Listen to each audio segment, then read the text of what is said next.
All right.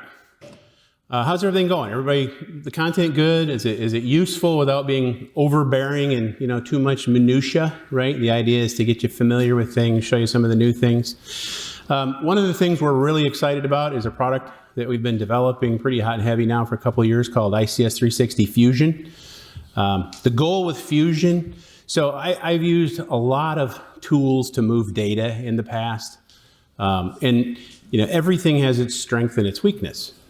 If it does this well, it doesn't do that well, right? So our goal with Fusion is to kind of do everything that I've always wanted to do well, and then the areas where the products I've used in the past don't do something well, do it well, okay? We talked about our online documentation, which Ryan will be showing later. Fusion is the first product that we've moved into this online documentation area. And he'll be showing you that documentation. It should probably go live a week from tomorrow, I think, with the 2.0 point what release of Fusion? 4. 2.0.4 release of Fusion. So let's talk about it a little bit, but I more want to show you the tool and the product a little bit. The other thing is, remember, over here, each one of these stations has Fusion on it. That's running a software-defined network up and down that entire wall. You can see the network topology on the big display in back. That means every one of those Fusion instances can see that Rockwell PLC at the end. So you can be okay if I drop that? No? Okay. So, sit down, browse the PLC, play around with it. We've installed a local SQLite database with a bunch of fields in it, so you could dink around with that if you want. There'll be people to help and kind of walk you through or show you this, that, or the next thing. Part of the, we didn't get the latest and greatest build on all of those simply because of our lack of power issue yesterday. That's one of the fine points that I just said, whatever's there, leave it. We're going to run with it. So Fusion, what is it? It allows you to connect the stuff. So the idea is connect, aggregate, and display data omnidirectional, Windows, Linux, or containerized. So when we build an instance of Fusion, it builds for Windows. It can be run on Linux. It can be run in a container. It builds in a container. So it's not like you have to load it in a container or get it and install it. It is a containerized instance that you can just use, right? The two major visual sides of it are obviously this engine thing we call a flow engine, which allows you to do things, make decisions, manipulate, aggregate data, simply pass data through. And then there's a visualization piece, right? And the visualization piece is designed to be dashboarding. It is not an HMI. We do have roadmap plans to introduce an HMI piece to this, which would be more, HMI, okay? So what's new with 360 Fusion? We have this thing called a resource. A resource is what we can reach out and touch. Could be a PLC, could be a REST API on our SDN controller product over there, right? Or the Veracity SDN controller product. I'm also the CTO for Veracity, so I tend to call it my SDN controller product when I'm thinking in my head of my Veracity hat. And a resource could be a Modbus TCP widget, could be an ICS Defender, could be databases, can be MQTT, can be OPC UA, can be all of those different things that you would expect to connect to. One of our goals with Fusion has always been, because back when I was an end user for so many years, and we'd come across a new device that we wanted to talk to, it was always very painful to get our supplier to create the tool or the interface we needed or the driver to talk to that new thing. It was expensive, it took forever, and with Fusion, one of our goals was to make that easy for us. So to give you an example, when we added MQTT to Fusion, we did it in 3 days, okay?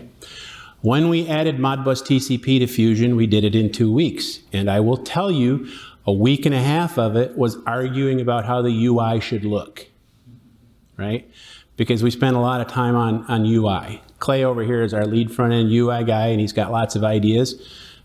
Chris, who's an architect lead for our software group out of Ann Arbor, everybody's got really good ideas, and then mine win. So we argued for about a week and a half. That's not true. They often have much better ideas than I do.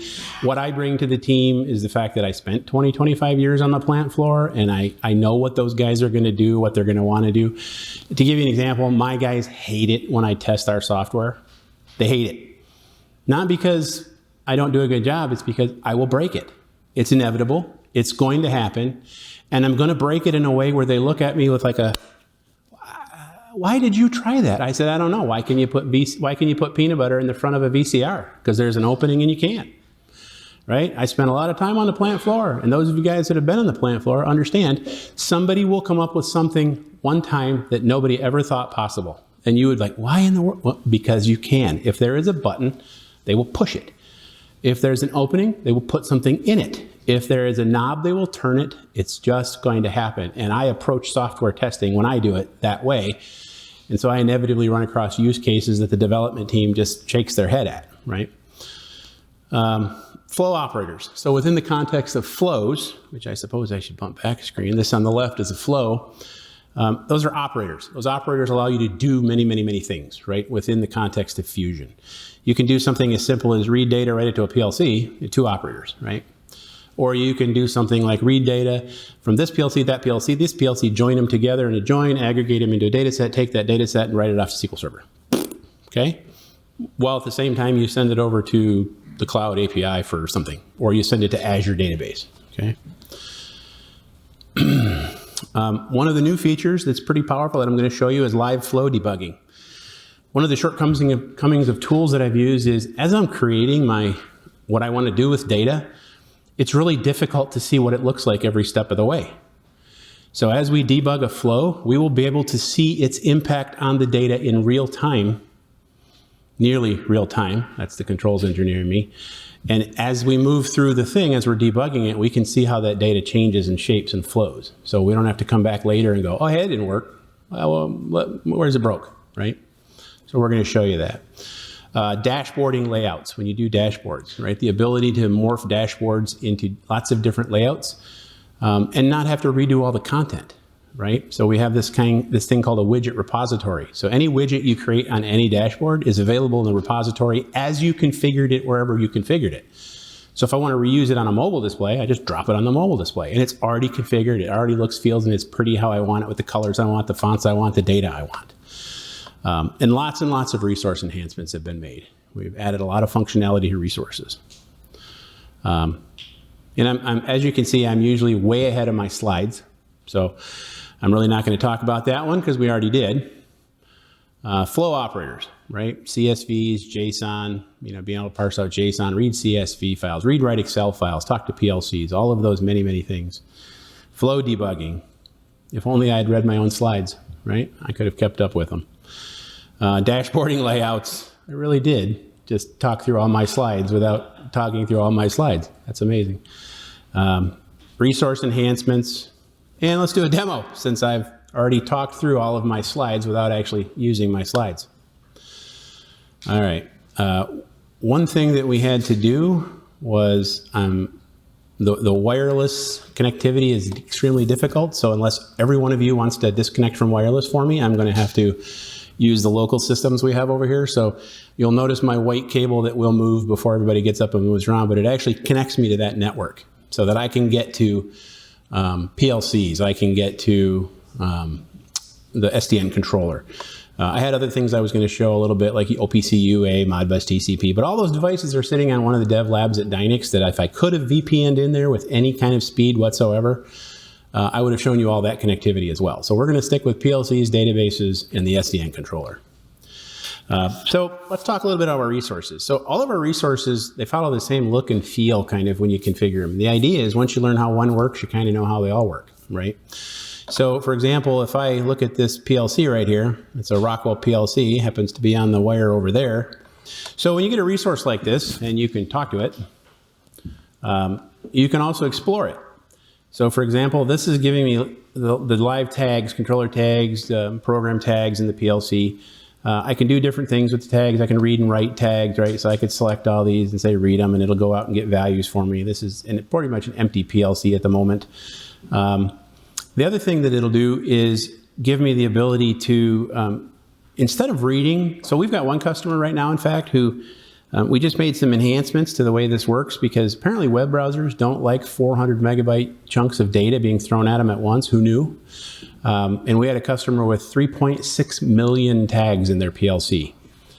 So it was And add on top of that the fact that they were in Michigan VPNing into a state out east, and then from there connecting over the corporate WAN to the Carolinas. So needless to say, it was also the super fastest connection you can imagine that we were trying to transport 3.6 million browsed tags. So we made some improvements so that we can actually do that. So that's, I can tell you, if you have a PLC with up to 3.6 million tags, we're comfortable saying we can browse that processor, no problem whatsoever. But you don't want to read and write all those tags all the time. So in Fusion, you have this concept of a schema. And so what I can say is I want this tag and this tag, and I want this tag and this tag, and maybe this tag and this tag, and I'm going to add them to my schema. When I do that, they show up over here. You will see that I have creatively called one tag 0 data, and it's in a PLC I can no longer reach, so we might as well get rid of it. We're just going to come down here to this, and since I use tag 0 data in the project, I'm going to call it tag 0 data, and I'll save it. And then when I go to read and write the PLC, this is all I'm going to get. I'm not going to pound the network reading 4,000 tags, 2,000 tags, 52,000 tags, 3.6 million tags. I'm only getting this data, right? And I can do other things. I can create groups of these tags. So I can say, you know what, I'm going to call this op10 torque data. Maybe it's force, maybe it's force distance, maybe it's angle, torque. If it's a press, it's force distance, right? So you can group it, and then you can read and write the groups as one entity instead of having to individually read and write tags, okay? Think of it as a user-defined data type almost, okay? Not exactly the same, but conceptually works the same when you read and write stuff. The other thing I have is I have this SDN controllers on the network over here, and everything there uses REST API calls, okay? So I can actually provide all the statuses from that PLC or that controller through Fusion, right? Test the connection. I'm on the wrong network again. I just changed my IP address. That's painful for me. So we're going to stay with the PLC for now. All right. So we'll do the PLC stuff here in a minute, then I'll flop IP addresses real quick and we'll do the rest stuff because there's a couple things I want to show you there. So those are resources. As you can see, I've got a bunch of different resources configured. I can add new resources. There's quite a list of categories and different resources in those categories. And then we have this concept of a flow. So when I have a flow, that's where we do things, make decisions, read and writes, and aggregate data, move data. I will say that one of the things I didn't talk a little bit about was from a deployment perspective, how can you deploy Fusion? Look at me go. You can actually deploy it in lots of ways. It can be out at the edge on a very small edge appliance. We make those appliances, but if you have an existing appliance out on the floor and you want to reuse it, it'll run if it's Linux, Windows, or containerized. We have crammed this thing down into a modem, right? A cellular modem. What was the resource constraints? 1 gigabyte of RAM.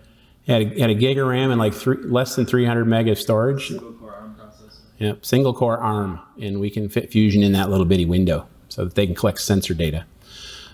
Or we can put it on a server and run it as a clustered environment so that you have multiple instances of Fusion all backing and trucking to the same data sources and same endpoints in sharing the load. So if one goes down, the others take over, right? So in this example, you could literally put Fusion on 4 boxes here at the floor at the edge, and if using the SDN controller, you gave Fusion access to everybody else's critical PCs or whatever it was you wanted, you could literally load share across these 4 edge devices all of your data collection, reading, and writing. And if 3 of them went down, the last one would still try to get the job done, okay? We have customers who read and write the cloud with it. They read and write local databases. We have this clustered server concept using technology from Microsoft called Orleans, where it's not exactly this easy, but it's not significantly harder to literally, you spin up another VM and you say, talk to him, right? They do their thing and they just start working together, right? You spin up another instance if you need more, you say, talk to him. They start working together. Any 2 of them can go down and that last one's still gonna give it its, the old college try to make sure all the data still gets where it needs to go, okay? You can mix and match. Really, Fusion can live anywhere, right? In instances, as long as they can reach other instances, you can still do what you want to do. So that's kind of the deployment thing. Back to flows. we can read a PLC or write a PLC. So if I come into this flow, for example, you're going to see these, what we call operators. Once you start a flow running, it stays running. It's sticky. So if the system were to go down and come back up, somebody were to reboot a server, somebody were to reboot an appliance, Fusion comes back up in the state you put it, or you last left it. So in this case, I'm actually reading and writing to a PLC, and I'm using a random operator, and I think I have it doing it every couple of seconds, and I just generate a random number, write it to the tag. Okay? I could take that PLC write, and I could send the results someplace. I could take actions based on the results. Or I could come back out, and I could go over to this other one called read PLC, and I have nothing in there. All right? And we can say something like, you know, I want to set an interval for this. So I'm going to set it, I want to read this PLC every 2 seconds. And I'm going to come over here, and I've got a huge list of things I can do, all categorized. And I'm going to say read. All of my guys will laugh at me because they all have a faster way to get to things, and I just still type in what I want from a filter, and it gets me where I want to go. Grab the configure button, pick the device, the resource, grab the tag I want to read, or tag Z or tag group, update it, update, save, and now it's reading that data. Well, maybe I want to send the data someplace, so I'm going to say, give me a dashboard. And I'm going to say, yeah, just send it to the dashboard. That doesn't work anymore? I mean, you want success. Okay, so I want success. And I'm going to pick a dashboard or pick a name. So right now I can just pick the name of the data, and I'm just going to call it PLC, I don't know, data. You don't really care about spaces. I'm in a habit of not putting spaces in things because it doesn't really care. And I can run this. And so now what it's doing is it's reading the PLC, it's reading that same tag, and it's writing it to a dashboard. I'm not on the dashboard, so I don't see anything right now. One of the cool features of this that I mentioned was the debugger. So while I'm running, I can switch over to debug, and I can step through. You see this orange bar around here? That's telling me that it's sitting at that entry point to the flow. So I can set breakpoints now on, if this is a very complex flow, I could set a breakpoint out in the middle someplace, and then I can say run to the breakpoint. If I don't have any breakpoints set and I hit this, it just takes off running because there are no more breakpoints. Or I can step through it. I can step through a node at a time or an operator at a time. So down here, if I go to my data view and I hit one more, I just read the PLC, and I have that one value I read called tag OData, right?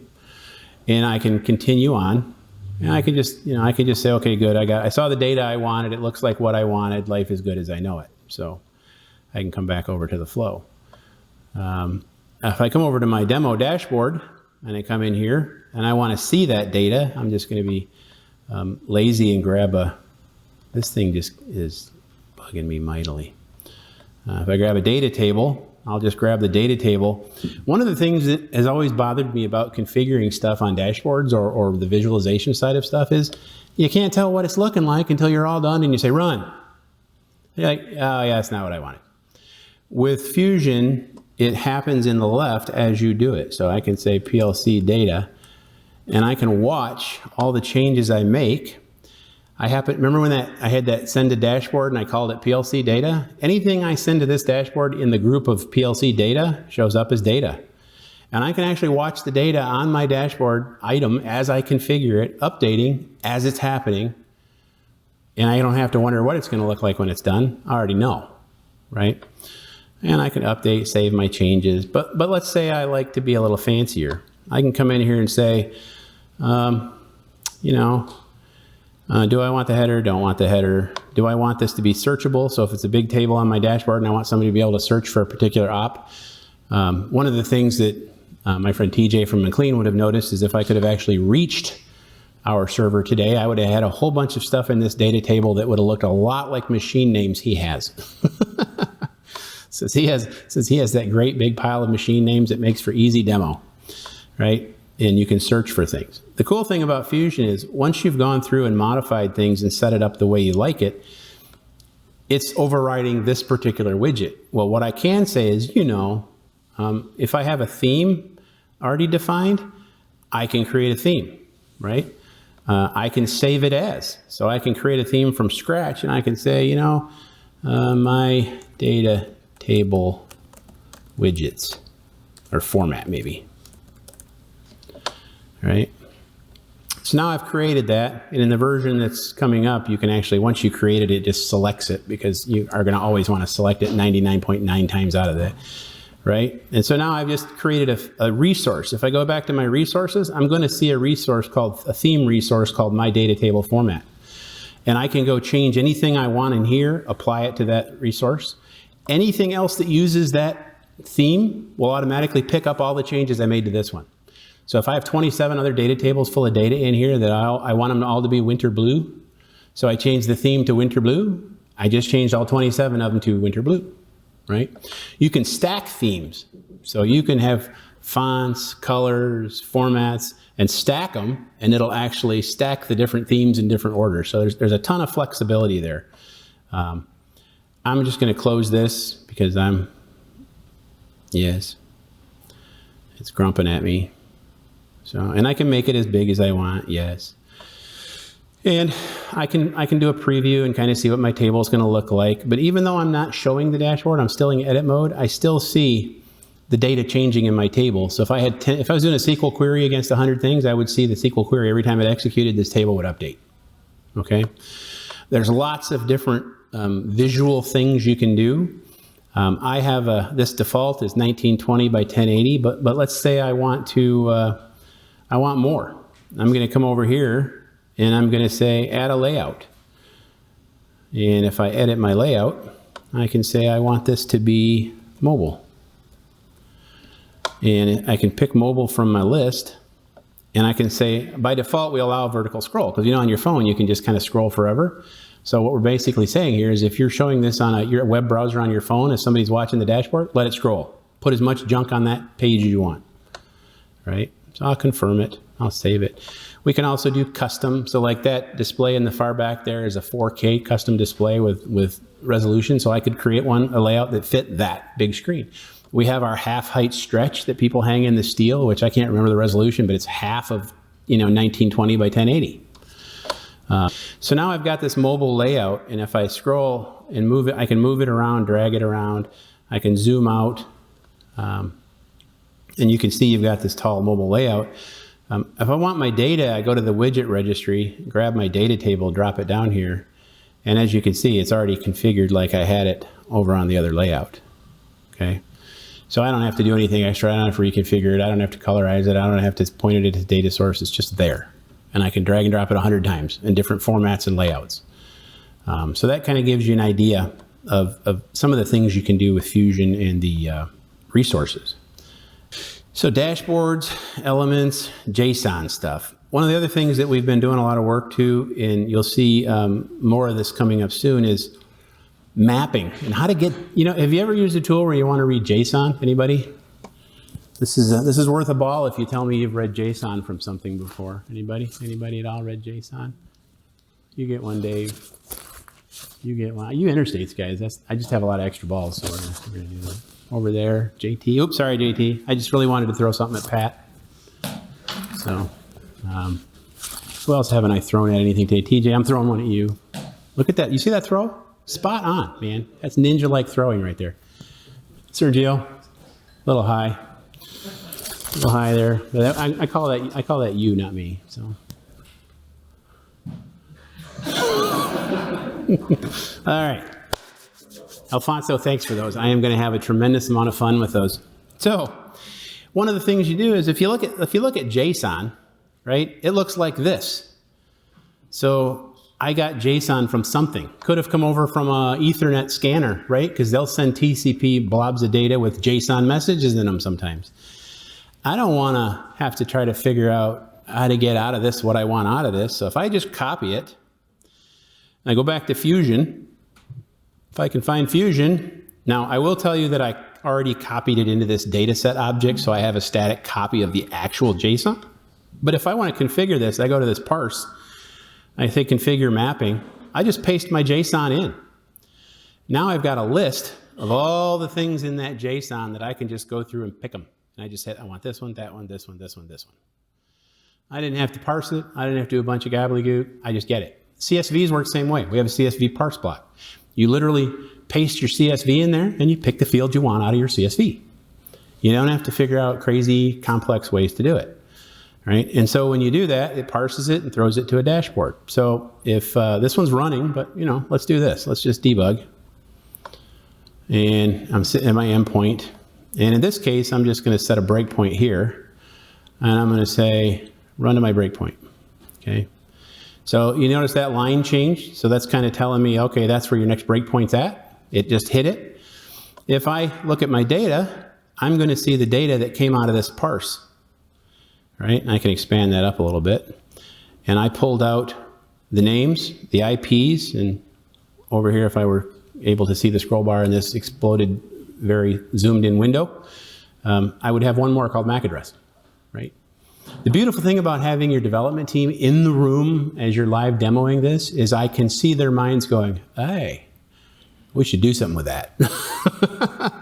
On the UI side, I can watch Clay. The gears are just clicking over there as he's watching me use things, right?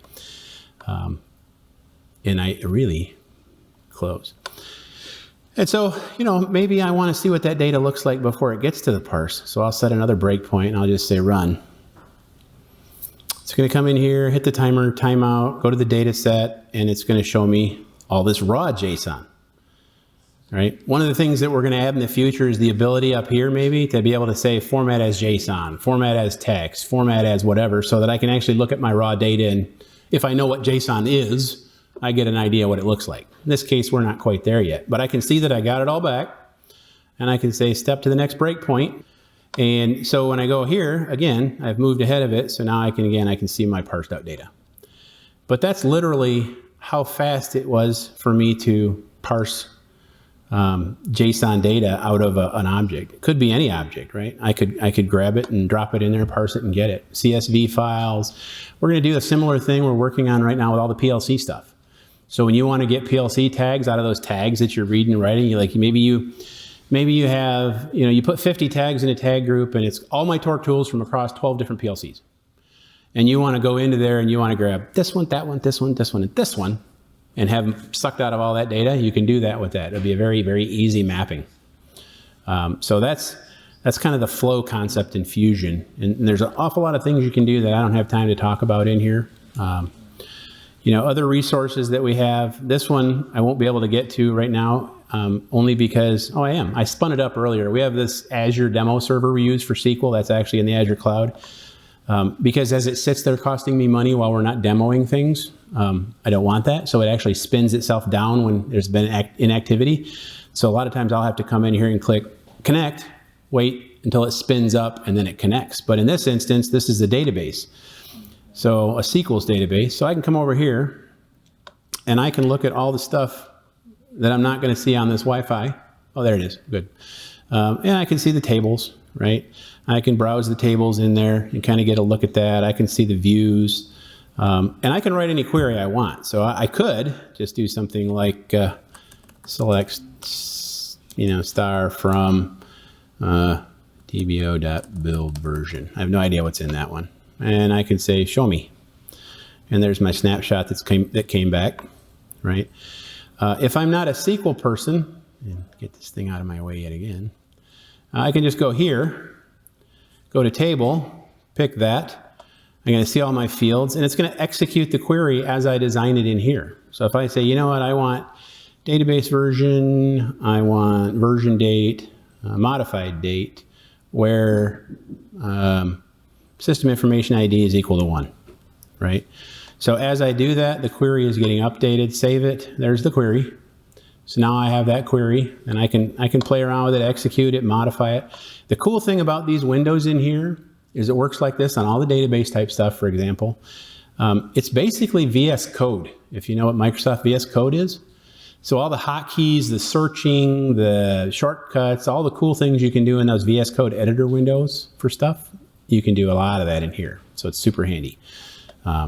So that gives you an idea what the database side of things looks like, right? And I can save that resource and access it So that's kind of what I wanted to talk about. I wanted to give you a quick overview of Fusion. The connectivity options are pretty limitless. There's a lot of things we connect to, talk to, pull data from, push data to.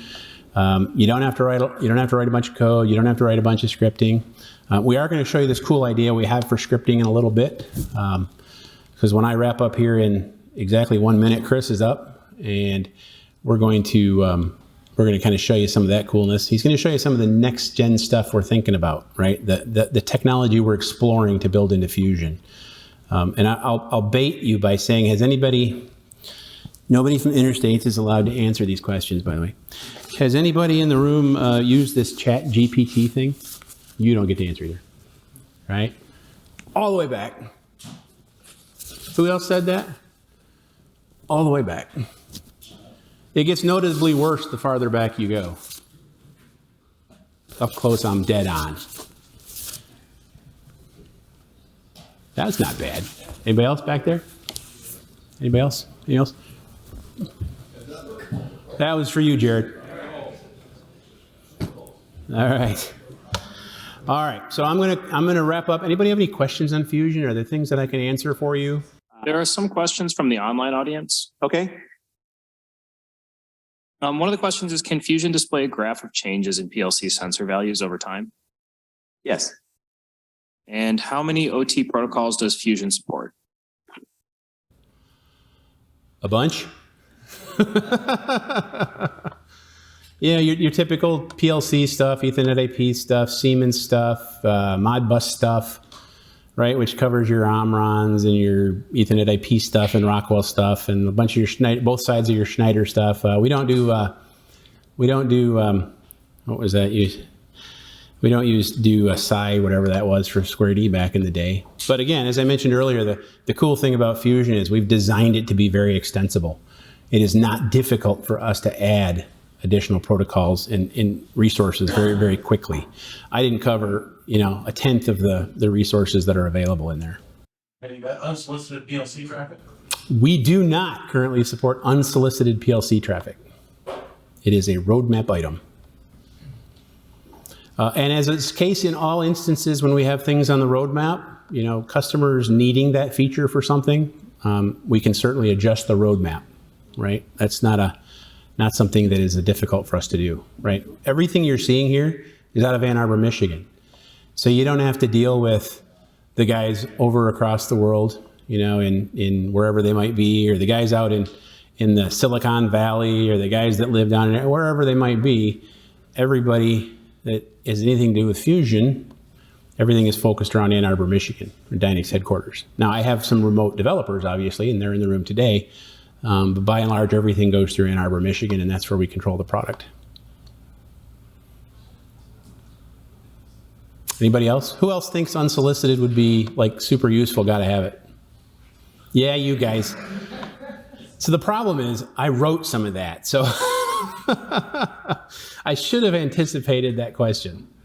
Jeff, does this have any capability to report out or export out to a report format? Yep. You can send data to all sorts of reporting stuff. One of the things that we're going to flesh out is how and if we want to do reporting natively in Fusion, or if we just want to continue to support sending stuff to places, right? All depends on what A, customers ask for, and B, does it make sense to do, right? In some cases, it certainly will. Depends on how the customer is going to deploy it. But that's a great question, TJ. Yes, we're giving that a lot of thought, right? But right now we push to reporting, and I know that you're reporting engine, so you can use that all day. Yeah. Any other questions? All right. Oh, I should also mention there's no client requirements. It's all web-based. So once you've installed Fusion, you don't have to install anything on your laptop to get to it. You can also create presentations and point them at stuff in the steel and have it show up there when that thing starts up and starts running the andon or the performance andon or all the performance metrics. You can have different versions of presentations that cycle through different screens at whatever speed you want. They'll fade, all the fancy stuff you like to see. Plant manager can have his own set of dashboards in his office that goes back and forth on his, laptop there when he looks at a particular website, web page, URL. I should get the technology right.